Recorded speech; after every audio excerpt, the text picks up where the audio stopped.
What's up, guys? It's Zach. Welcome back to the channel. In this video, we are breaking down why ONDO Finance and Chainlink are both massively undervalued altcoins.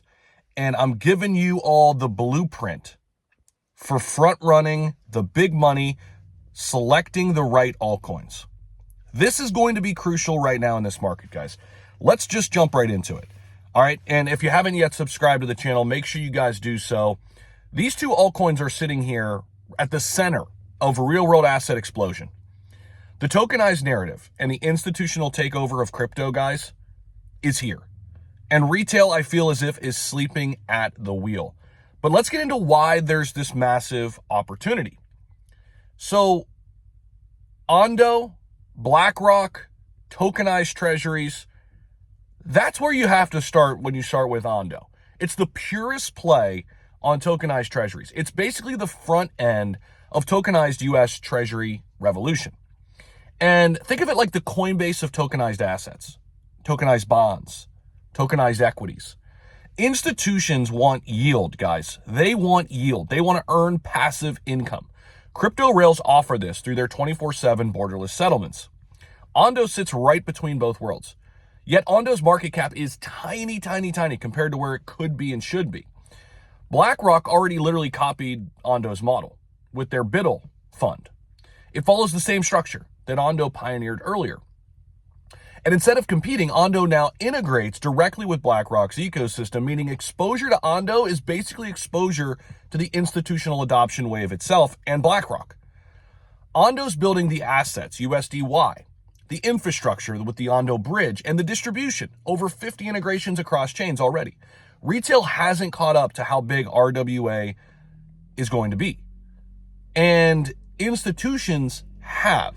And ONDO's the bridge they're using. That's why ONDO, to me, is still severely undervalued at these price levels.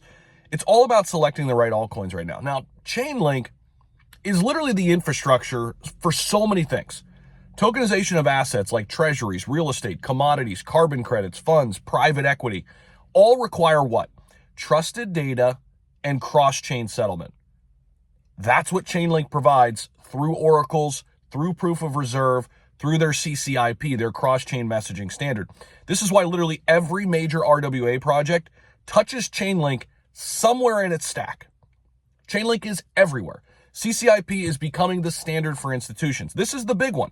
Chainlink CCIP is already being used or tested by Swift, DTCC, ANZ Bank, BNY Mellon, Citi. I mean, Swift alone connects 11,000 financial institutions worldwide. If CCIP becomes the messaging standard for tokenized value, Link becomes the toll token for moving trillions of dollars.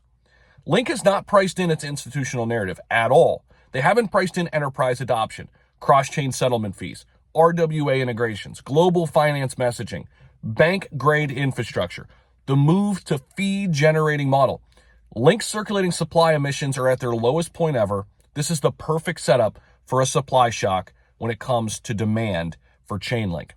So ONDO equals assets plus yield.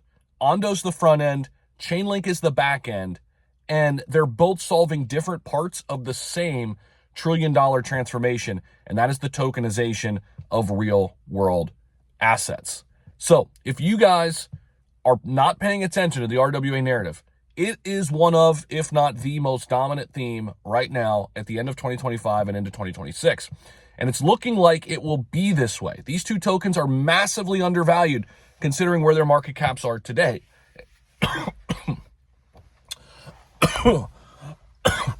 Excuse me.